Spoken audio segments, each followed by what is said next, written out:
Welcome back sa ating channel. Meron tayo ngayong gagawin dito na isang power supply ng Sony Smart TV. So ito yung kanyang model number, KDL-47W804A.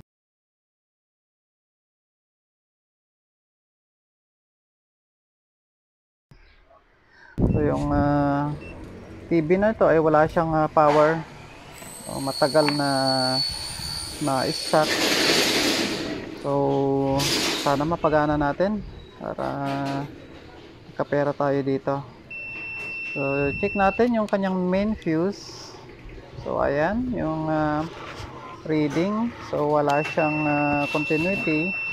Tapos pag check natin sa kanyang main filter capacitor, shorted. So pag ganyan, sigurado na shorted din yung kanyang mga switcher. So yung ginamit dito ay half bridge. Gumamit siya ng dalawang MOSFET. So check natin. So ayan, shorted yung MOSFET natin.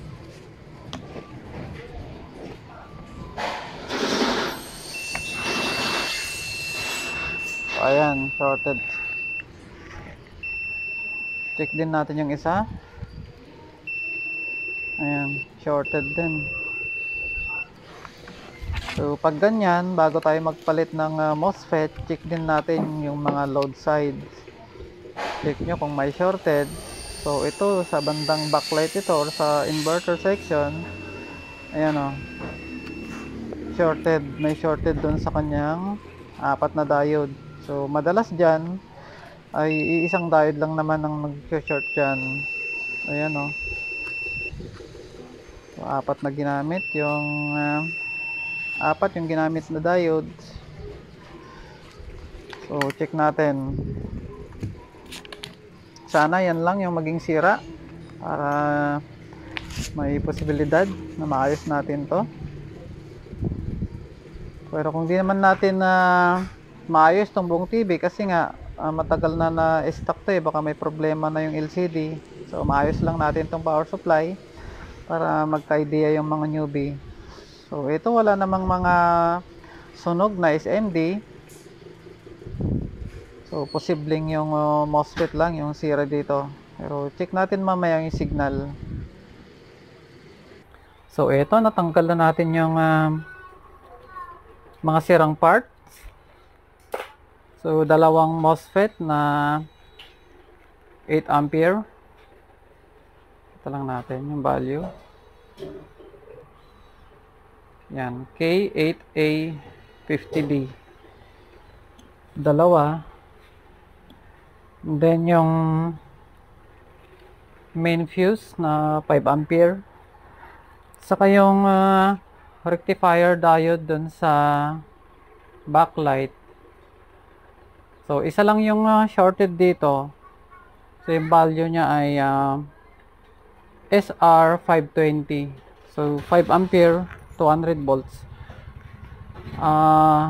Wala kasi akong pamalit na same or mas higher dito na ganito yung package. Kaya papalitan ko na lang siya ng yung parang transistor type, yung ITO 220AB yung package, yung parang ganito na diode. So marami ako niyan para may idea yung mga newbie. Kung sakaling wala silang pang-replace na same type ng diode na sira, ay pwede naman niyang palitan ng yung ganito na yung package, parang ano siya, transistor. Yung tatlo yung paa na diode. So ang importante, yung ginamit dito ay Schottky diode. Palitan nyo din ng same type, Schottky, at same voltage or higher. Mas maganda yung mas mataas yung specification kaysa yung maglagay kayo ng mas mababa. So ito ay na-check ko na, wala naman na ibang shorted na parts. So yun lang. So next na check natin dito ay kung gumagana ba yung kanyang Ito yung driver IC. Yan. So, bali, walo yung paa niya. Kasi kung hindi na siya gumagana at wala na siyang PWM signal, magdadrive sa kanyang mga MOSFET. So, lalagyan na lang natin to ng 9 wires module. Pero kung okay naman yung mga signal, so, papalitan na lang natin ng MOSFET. Okay, bali, check lang natin.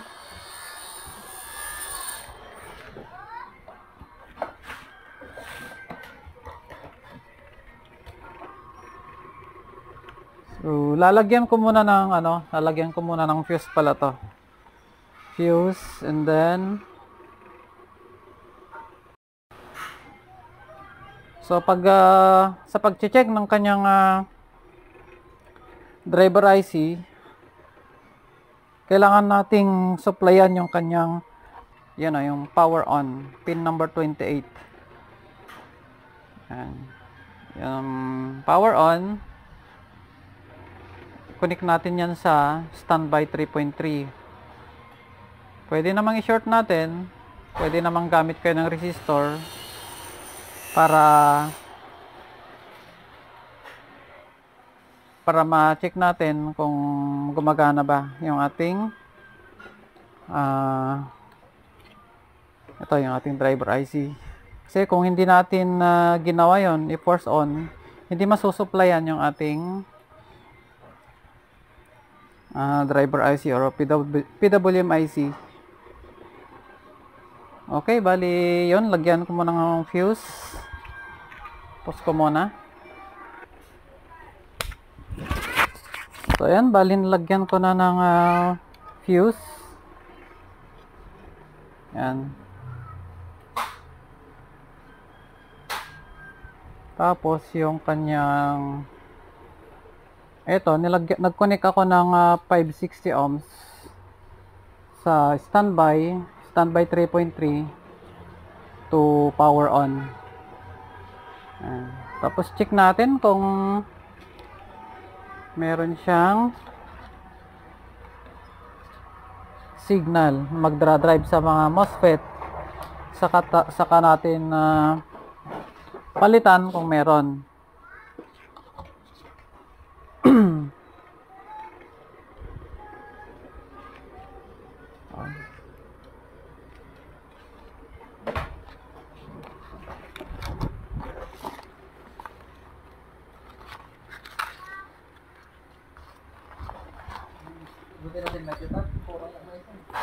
Jay. Kurang data, di pa lang ako orang. Tinag.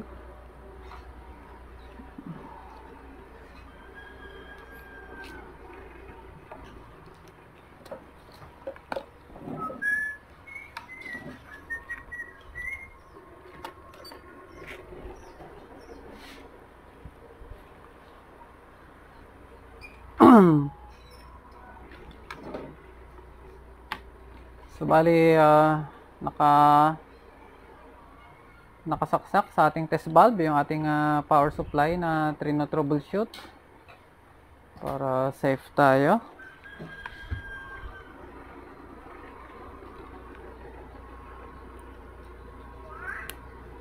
So yun mo ng 100 watts gamitin natin.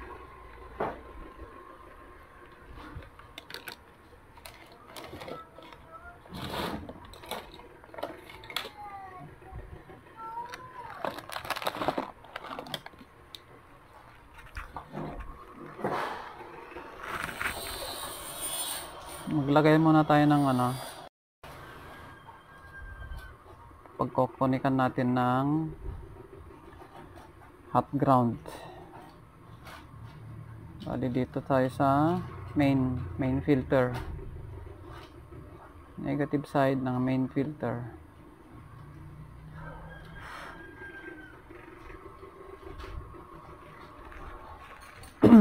So ayan. Dito ba? Dito.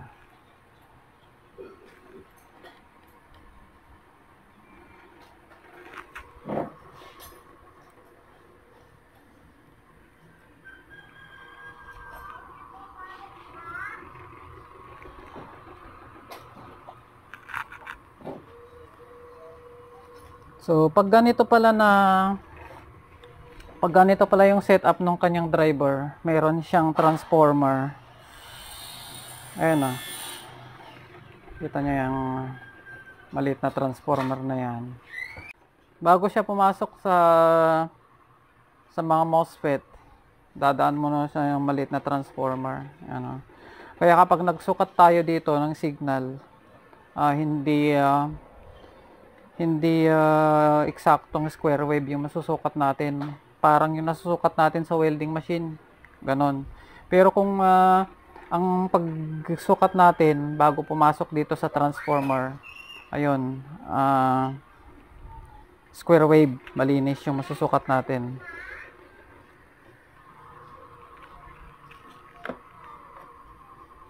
Yung ibang power supply, pag galing dun sa driver IC or PWM IC, direkta na sa pin ng MOSFET.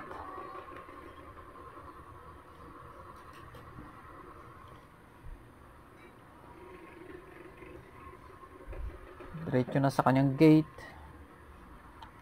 Pero ito, gumamit ng maliit na transformer. So, ayan, plug in na natin yung ating test bulb. Tapos, switch on. Ayan. Pansin nyo, umilaw yung ating test bulb. Kasi hindi pa nag-charge yung capacitor. Pero namatay din. So, check natin. Kita naman siguro sa inyo sa screen yung ating scope. So, dito tayo sa kanyang gate ng MOSFET kung anong masukat natin. So, ayan o. Kita ba sa screen? Yung itsura ng waveform.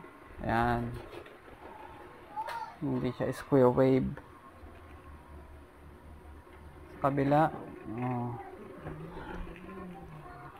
So, dito tayo sa mismong yung galing na ng IC, ng driver IC. Kung anong masukat natin. So, ayan. Ayan na yung actual na itsura niya. So, meron siyang frequency na 54 kHz. 54 kHz. Check din natin sa kabila. Ayan, 54 kHz. So, pag sinukatan natin yan sa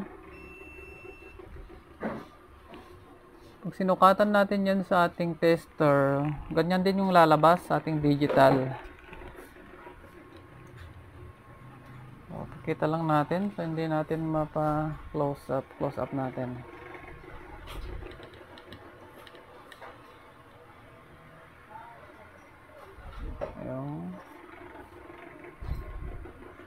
Yan, 54 kHz yung nasa taas. Yun o, 54 kHz. Meron lang konti pero okay na yan. 54 kHz. So, subukan natin sa ating digital. Kung makasukat din tayo ng ganyan. Makasukat din tayo ng 54 kHz na driving signal sa kanyang mga MOSFET.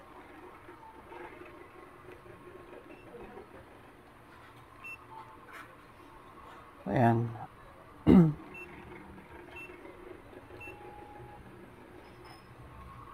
$54 kHz yung nasukat natin sa oscilloscope.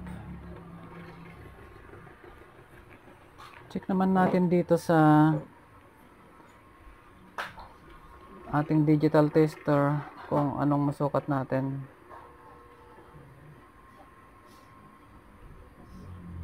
Yun o, same din siya, 54 kHz. Ayan. So, okay yung kanyang signal. So, pwede na natin tong lagyan ng MOSFET. Pwede na natin itong lagyan ng MOSFET. At saka yung diode. Okay, bali, kuha lang ako ng parts.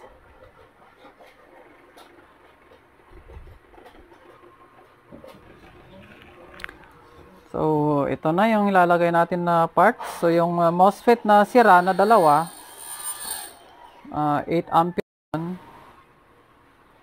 Yung nakuha ko dito ay iba na yung number. Yan, hindi na mabasa.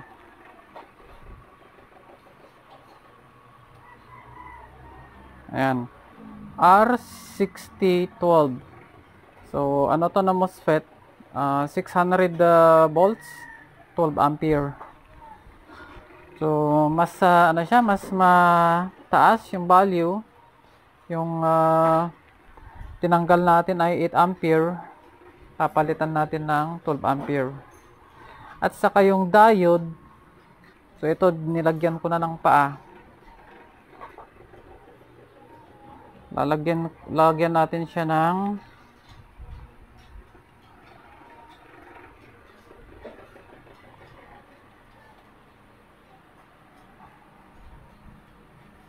yan, MBRF 10200. So, lalagyan na natin siya ng 10 ampere, 200 volts. Yung ganito na yung package niya. Yan, ITO 220 AB. Ano din to mga bro, Schottky diode din to. So, same lang dun sa tinanggal natin. Mas ano lang, mas mataas lang mas mataas lang yung specs nitong lalagay natin. Kasi yung position niyan ganito na yung ano niya, yung position niya. Kita nyo naman yung sign dyan ng diode. Yan. So pag ganyan na, pag ganyan yung setup niyan. Okay, bali lalagay ko lang to and then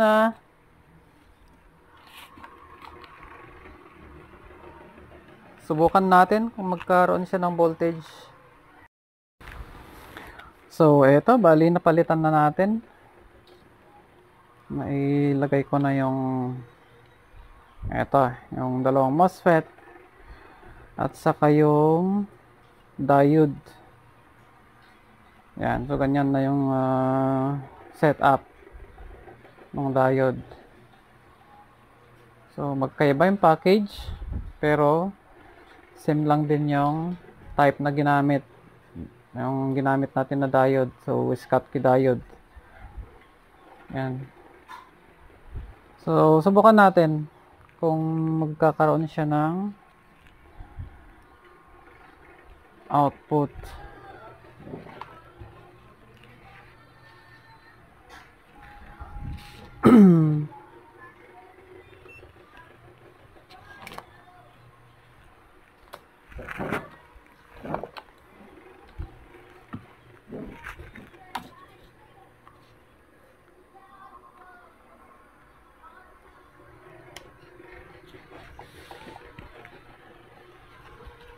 Okay, saksak natin.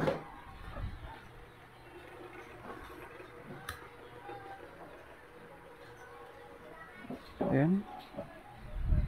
Pansin nyo, nakailaw yung ano niya. Okay, dalawin natin. Ayan, nawala din yung ilaw. So, check natin yung output niya dito. Kung lumabas. Ayun na si 12 volts. Ayan na. So, okay na yung ating power supply. So, subukan na lang nating ilagay dyan sa TV na yan. So, papansin nyo yung TV, matagal daw to na matagal na na-stock. Kung may problema naman yung niyan, yung screen niya, kikita nyo. Matagal daw to na in-stock nung kamag-anak nung nagdala. So hindi natin alam kung working pa yung LCD. Ayan. Okay, lagay natin. Sana gumana. Para so ito bali ilalagay na natin, pero bago natin salpak, tatanggalin ko muna yung resistor na kinonek natin sa PS on at saka standby. Kasi yung magtatrabaho niyan ay yung ano na, yung mismong mainboard na pag nakakonek na yung mainboard niya. Kumbaga pinang force on lang natin to. Yan, bali tanggal na natin yung resistor at subukan na natin to.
Connect na natin yung connector galing mainboard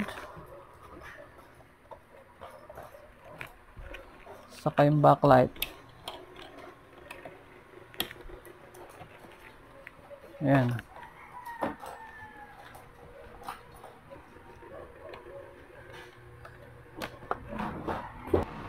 Okay, subukan natin. Subukan natin. Plug in natin. Ayun na, umilaw. Check natin. Meron siyang display. Ayun. Buti okay pa yung display niya. Okay pa mga bro. So okay pa naman yung screen niya, walang guhit. Kahit na matagal nang patay yung TV na to. Okay, subukan ko lang lagyan ng antena.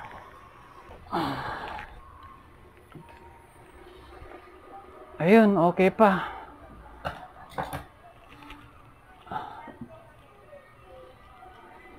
Okay pa. So yun. So bali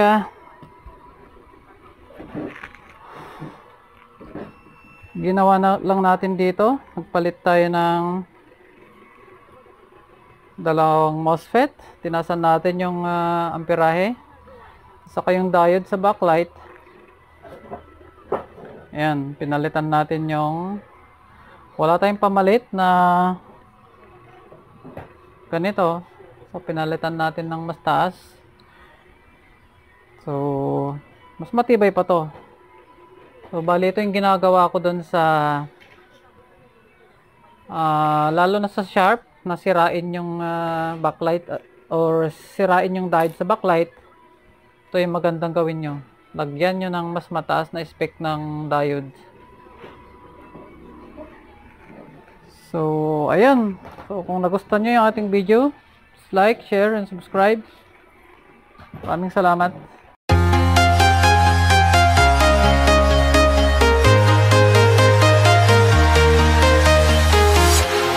Walking alone the streets.